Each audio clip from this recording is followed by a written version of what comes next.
The Tory party chairman responds to questions over his tax affairs. Nadeem Zahawi says he made a careless but not deliberate mistake, but Labour says his explanation is murky and he has to go.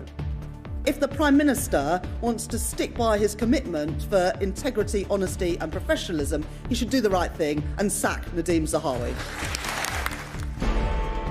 Also, delay means death. Ukraine urges the West to think faster and send battle tanks.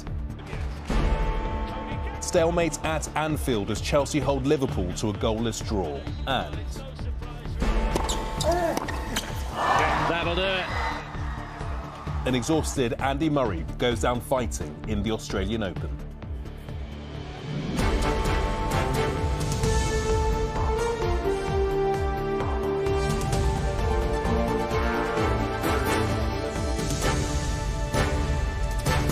This is ITV News with Gamal Fahnbulleh. Good evening. The Conservative Party chairman, Nadeem Zahawi, admitted today that he paid a settlement to HM Revenue and Customs in relation to an error in his taxes. He says the mistake was classed as careless and not deliberate.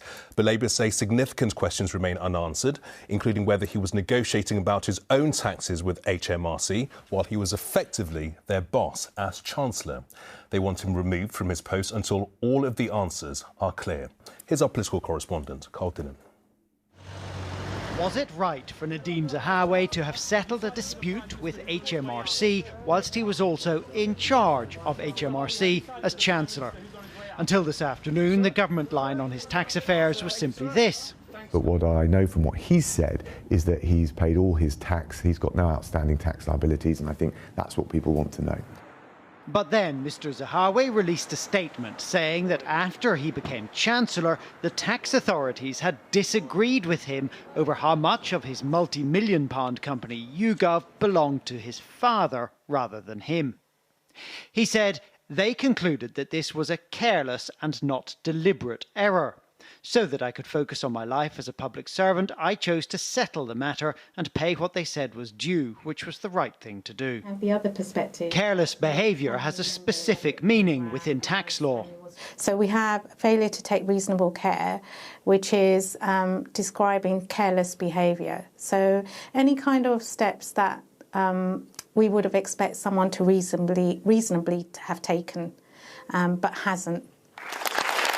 Speaking before Mr Zahawi's statement, the Shadow Chancellor said he should be sacked. He was Chancellor of the Exchequer, responsible for Britain's tax affairs and tax collection, the taxes that we now find that he wasn't so keen to pay himself. So if the Prime Minister wants to stick by his commitment for integrity, honesty and professionalism, he should do the right thing and sack Nadeem Zahawi.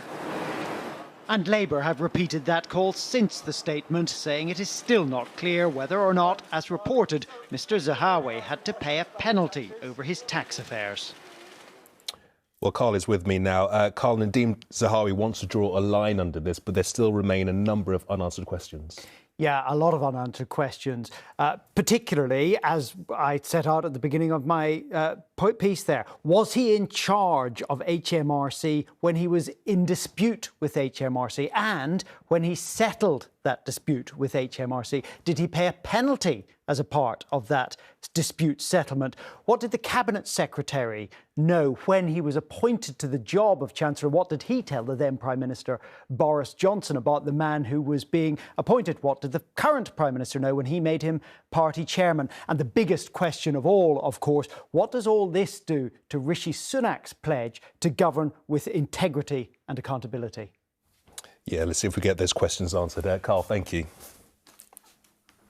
A senior advisor to President Zelensky has urged Ukraine's Western allies to think faster about sending modern battle tanks because indecision is killing people. A NATO summit yesterday failed to approve sending German-made Leopard tanks, which Kyiv considers essential to drive the Russian invaders back. Meanwhile, the UK Ministry of Defence said today that both sides appear to be massing significant forces in the south, possibly in preparation for a new spring offensive.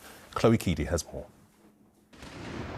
In the abandoned buildings around the Chernobyl nuclear plant, Ukrainian troops are training, preparing for what might be to come.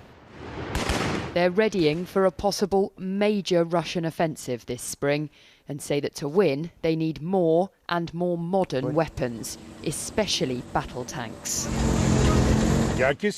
In terms of quality, of course, there is a big difference because the fire control systems of Western equipment are far superior to Russian weapons.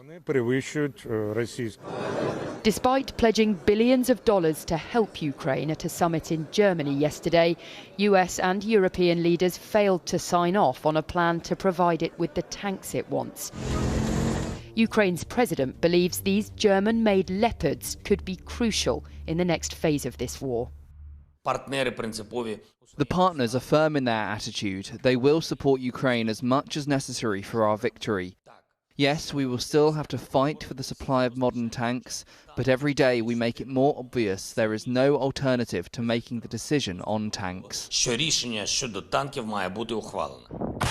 But as fighting continues around the eastern town of Bakhmut, where today Russia claimed a small victory, one of the president's top advisers urged Ukraine's allies to act quickly, tweeting, "Today's indecision is killing more of our people. Every day of delay is the death of Ukrainians. Think faster."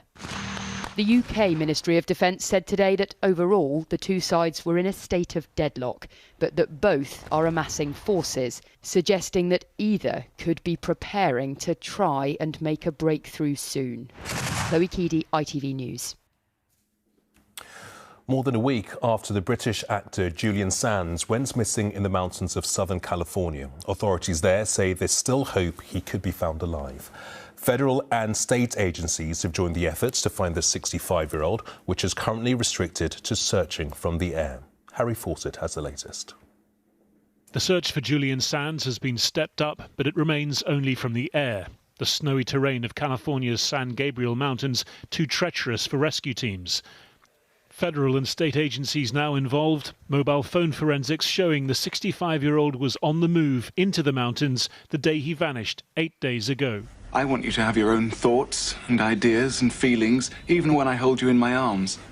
Perhaps the highlight of Sands' long career on screen was playing the romantic lead opposite Helena Bonham Carter in 1985's Room with a View.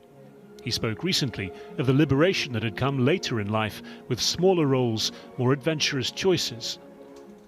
His parallel passion for hiking and mountaineering brought him to Mount Baldy, 50 miles northeast of his Los Angeles home. But recent severe weather has seen more than a dozen rescues here in the last month. 2 hikers have died. During this time frame, especially after snowfall, there's going to be areas you think are good to hike on, but next thing you know, you're sliding. So recommended to come up in the springtime and the summertime and hike Baldy. Sands' wife, the writer Evgenia Sitkovits, raised the alarm when he failed to return. So far, the only physical trace found has been his car. The local sheriff's department says even as it enters its second week, this remains a search and rescue mission. One friend tweeted about Sands' strength and his deep knowledge of the mountain, qualities it's hoped can keep him alive until he's found. Harry Fawcett, ITV News. A Scottish businesswoman who co-founded the Stagecoach bus company has been charged with human trafficking offences. A spokesperson for Dame Anne Glow said she strongly disputes the malicious allegations against her and 3 other members of her family. They said the 8-year-old plans to vigorously defend herself. Hundreds of protesters gathered in central Glasgow to protest against the UK government's decision to block Scotland's gender recognition law. The demonstrators, joined by some MPs and MSPs, said the move was an attack on the rights of transgender people. And the AA says fuel price wars between major supermarkets are causing huge variations in petrol prices across the country. It said prices can differ by 13 pence a litre in a 10-mile radius. Now, onto football, and 2 big clubs struggling this season went head-to-head in the Premier League today. Both Liverpool and Chelsea desperately need more points to challenge the teams at the top, but as Chris Scudder reports, it was frustrating for both. 2 of the heavyweights of English football punching well below their weight in the Premier League. This was a fixture short on goals or wins for either side. Typical perhaps then that when Chelsea did get the ball in the net early on, it was disallowed by VAR for offside. Kai Havertz's foot was a fraction ahead of the player. Liverpool and some of their feared big names are simply misfiring. Chelsea's answer has been to spend, spend, spend. They've just broken the record for the most ever spent in a January transfer window. This was the first look at £85 million arrival from Ukraine, Mikhailo Mudryk. He looked skillful, but couldn't repay some of that huge fee with a goal. What an introduction that would have been! Liverpool's post-World Cup capture, Dutchman Cody Gakpo, fared little better. Chances came and chances went at both ends. Alexander-Arnold! Both out of form, these two giants are now in real danger of missing out on the Champions League places that brings in the money they need to stay competitive at the very top level. Chris Scudder, ITV News. And finally, Sir Andy Murray has said he's disappointed to have been knocked out of the Australian Open today, but that he gave everything he had on the court. And that much was apparent as the Scot battled through a thrilling 4-set match, clearly still affected by the 2 5-set epics he'd already played this week. Joe Kosher reports. Andy Murray! After nearly 11 hours on court in the first 2 rounds, Andy Murray was set for another roller coaster match. His opponent, Roberto Bautista Agut, convincingly took the first set 6-1 and quickly cruised to a 3-1 lead in the second. But don't take it as a sign that the Brit was going down without a fight. Murray surviving 2 set points to take the second set, the crowd clearly showing whose side they were on. Second set, Murray. There were signs that the 78-minute set took its toll on Murray, his racket the only thing propping him up. Bautista Agut went on to win 6-3, 6-4 to knock the resilient Brit out in 4 sets, clearly not receiving a copy of the underdog script the crowd wanted. A valiant performance, though, that Murray was proud of. I would like to go out playing tennis like this, you know, where I'm competing with the best players in the world in the biggest events and doing myself justice. A standing ovation even in defeat, because his love for the sport and resilience on court is something fans want to see for many more years. Joe Caution, ITV News. Yeah, great to see Sir Andy on the court. And that is it for now. I'm back with the late news at 10:15. Until then, I do hope you enjoy what is left of your evening. Bye-bye for now. Bye-bye.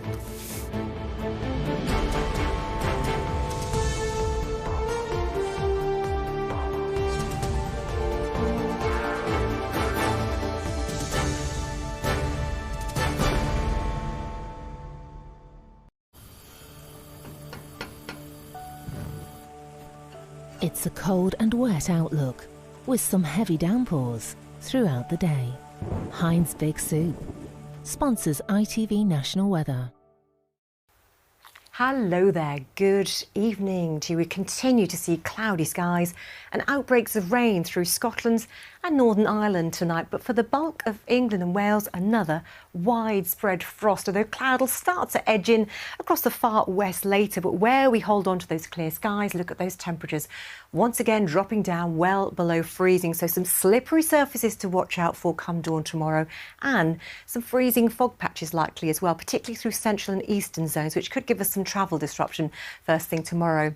So let's head through the day, because we'll continue to see cloudy skies, outbreaks of rain through Scotland, Northern Ireland. That rain for a time later on will start to edge into northwestern parts of England, far west of Wales and the southwest of England as well.